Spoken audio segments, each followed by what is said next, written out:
C'est un héros de l'indépendance congolaise qui a cristallisé tous les espoirs d'un peuple avant d'être assassiné par les colons avec l'aide de la CIA. Même son cadavre, jugé trop dérangeant, est supprimé à l'acide. Mais comment Patrice Lumumba est-il devenu, en l'espace de quelques mois, l'homme à abattre ? Patrice Lumumba est né de parents agriculteurs dans un Congo sous domination coloniale belge. Jeune adulte, il devient ce qu'on appelle à l'époque, attention racisme, un évolué. Il fait partie d'une minorité de Congolais qui a eu accès à l'éducation, mais deux événements lui font prendre conscience de la réalité coloniale, la réalité du travail. Car il découvre en travaillant pour une société minière l'importance des ressources de son pays, pillées par la Belgique. Il prend conscience des différences de traitement entre Congolais et colons.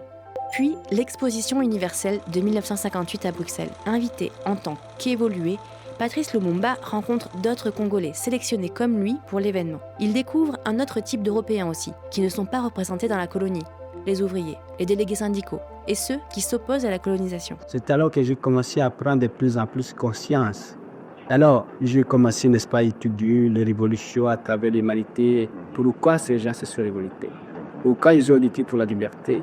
Et j'ai compris que vraiment, à travers toutes les révolutions, il y a un élément profond. C'est la lutte contre l'injustice, contre l'oppression. Dès son retour, il crée le mouvement national congolais dont l'objectif est la liquidation du régime colonialiste et de l'exploitation de l'homme par l'homme. Le mouvement de lutte pour l'indépendance est réprimé violemment, faisant plusieurs morts. À la surprise générale, le roi belge se déclare favorable à l'indépendance du Congo, dans l'idée de pouvoir conserver la mainmise sur les postes clés et les ressources du pays. 30 juin 1960, lors de la cérémonie d'indépendance du Congo, le roi belge prononce un discours paternaliste exaltant les bienfaits de la colonisation. Rompant le protocole, Patrice Lumumba, qui avait été élu Premier ministre, se lève à son tour. Monte à la tribune et dresse pendant 20 minutes d'une voix étrangement calme et déterminée un véritable réquisitoire de la tutelle coloniale belge.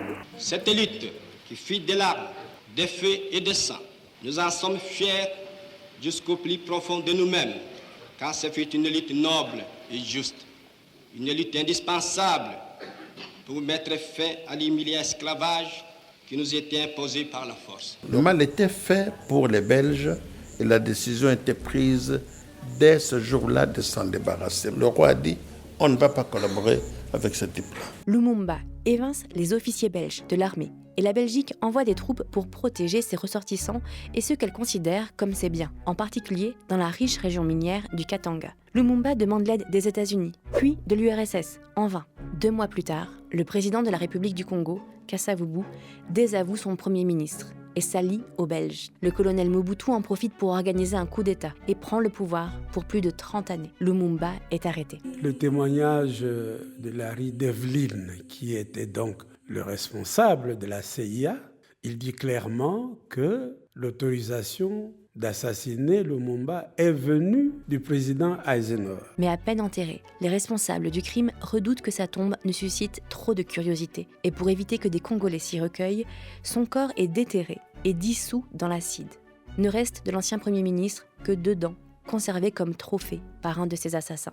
Au lendemain de sa mort, des manifestations éclatent aux 4 coins du monde pour dénoncer son assassinat.